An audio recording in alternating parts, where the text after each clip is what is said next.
নমস্কার বন্ধুরা, আজকে আমার নতুন ইউটিউব চ্যানেল এমএসকে লাইফস্টাইলে সবাইকে স্বাগত জানাই। আমার এই চ্যানেলটি খোলার মূল উদ্দেশ্য, আমার স্বপ্ন বিভিন্ন জায়গায় ট্যুর এবং ট্রাভেল করার। সুতরাং আমি যখন এই ট্যুর এবং ট্রাভেলগুলো করব, আমি কিছু কিছু ভিডিও এই চ্যানেলে আপলোড করব। তো সত্যি যদি আপনাদের ভালো লাগে তাহলে প্লিজ এই চ্যানেলটিকে সাবস্ক্রাইব, লাইক এবং শেয়ার করবেন, তাতে আমার উৎসাহ বাড়বে এবং আরও আমি অনেক ভিডিও আপলোড করব। এই উদ্দেশ্যে আমার চ্যানেলটা খোলা। ধন্যবাদ।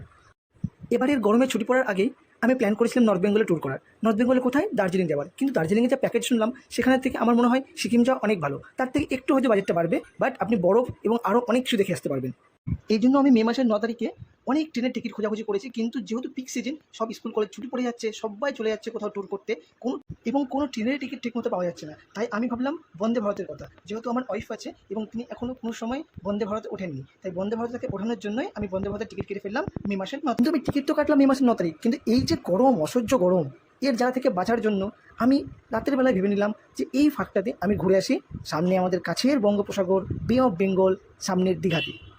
আর একটা কথা বলি, যেহেতু আমি একজন বাঙালি, আর বাঙালি মানে চুজ দ্য বেস্ট থিংস, অর্থাৎ না ঝাল, না টক, না মিষ্টি, এই তিনটি সংমিশ্রণে যেটা বেরিয়ে আসে, কি আর বলবো, থাক।